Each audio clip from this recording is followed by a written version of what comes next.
All right, guys, we got a show for you today. We have Pat Monteverde. He played at Texas Tech most recently. He was drafted by the Marlins. You'll see he's been kind of all over the place throughout college. So thanks for coming, man. Yeah, absolutely. Thanks for having me.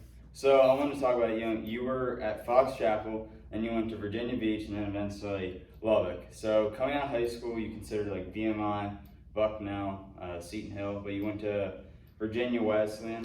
Why out of college do you feel like that was the right move for you? Well, a lot of people don't know this. I didn't have an offer. I was considering a walk-on spot at VMI and Bucknell, and shortly after that, they kind of stopped contacting me. Mm-hmm.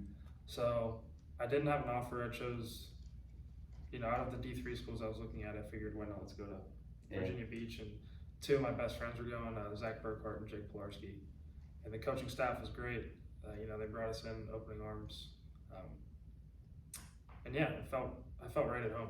Yeah. Right when I got there. Yeah, that makes two of us. Same thing, Bucknell. They did the same thing. They talked to me, and then suddenly it's funny that you said this because I have a letter I put on my wall, and it said, "Sorry, we don't think you're good enough." And I put that, and I used that as motivation. So that's our biggest rival for where I go. So it's good you didn't go there. Yeah.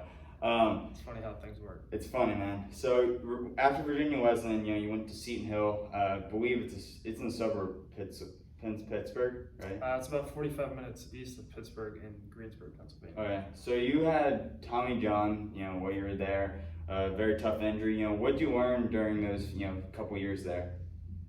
So my first year there, I was the number 2 behind a guy named Perry Delaval. He got drafted by the Cardinals that year, and that was kind of the first year I wasn't the ace, so to speak. Mm-hmm. So it was kind of, new experience and kind of like a new drive to be a number 1, because normally I'm being chased, not chasing the number 1 spot. Yeah. So that was a good learning curve for me. And that junior year, going through Tommy John, I probably learned more about myself off the field than I did on the field. You learn how to deal with failure for the first Mm-hmm. time, and in this game, in this sport, and in life in general. That's a big aspect. Yeah. On how to become successful and remain successful. Mm-hmm. And I imagine it was hard for you because after that you transferred Texas Tech, but you had the COVID, right? So that was a lot of time off of baseball. One was like, what made Texas Tech the next school you wanted to go to, and then how was it coming back from that extended period of time? So luckily during COVID, my agent kept his facility open. Mm-hmm.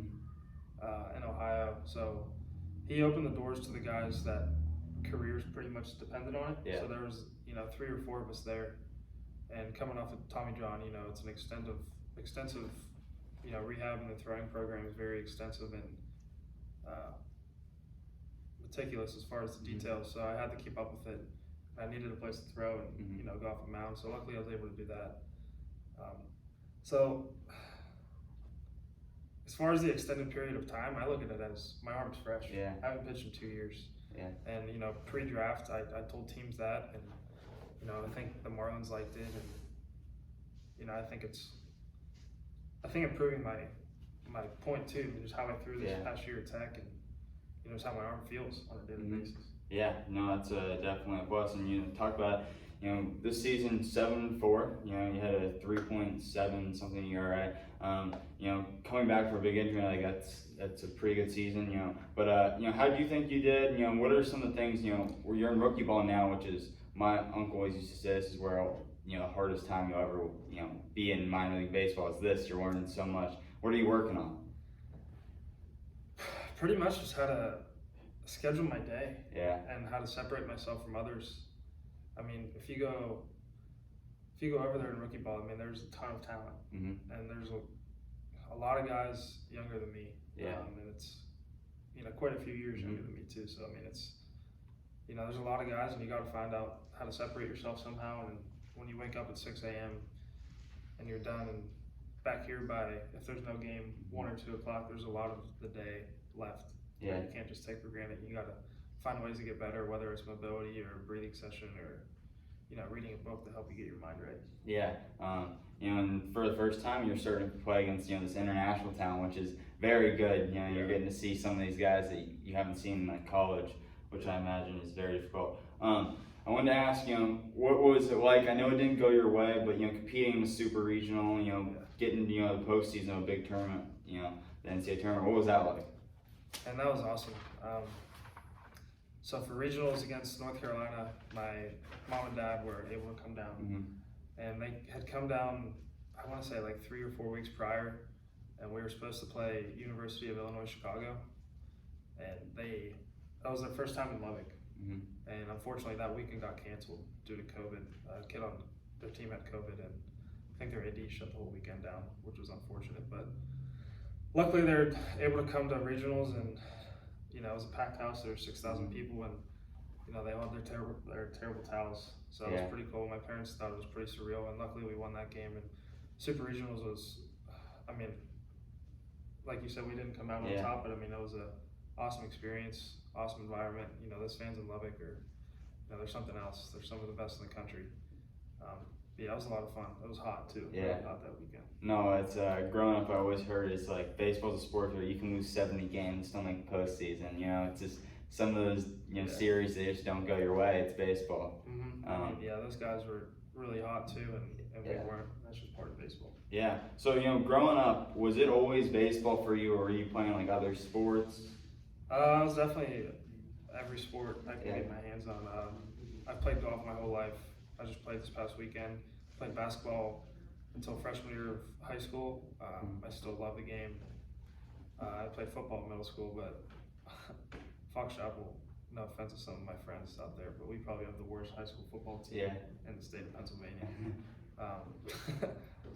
And it was golf season too. So, but growing up, I played anything I could. Yeah, so one I have to ask, did you play the one in Abaco right here? Yeah, I did. That one? Okay. There's another one you got to play, it's called Bear Lakes. It's by West Palm. It's really nice course down here. Cool. So take that one. I'll have to play. Yeah. Usually some are off days, I just try to go play 9 or 18. Yeah, no, I'm like a 5 handicap, so it's fun to play some golf. Yeah. Quick shout out to Sam's Bagels. Thanks you guys for sponsoring the show, and now let's get back to the video. Yeah. So, we always are big on this show is like, playing multiple sports because, injuries happen if you don't. It just helps you with everything, I feel like. Are you a big proponent of like playing a lot of sports and telling kids? Yeah, absolutely. Hopefully in the future if I have a son, I'm not just going to tell him to play one sport and focus on that. I'm going to tell him to play every and anything you can. Not only does it help you find what you love, but like you said, it makes you more versatile and more well-rounded. Yeah. So, when did you start to realize, hey, professional baseball could be, part of my life and something I could do?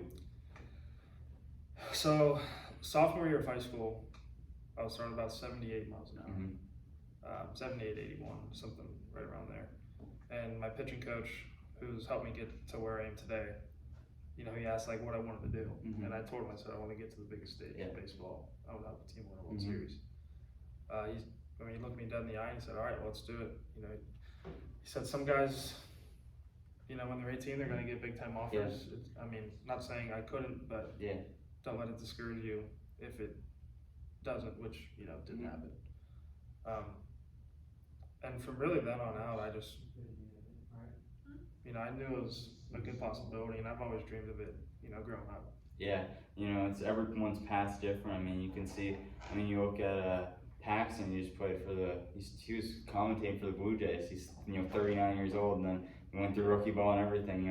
Everyone, has weird little things that happen.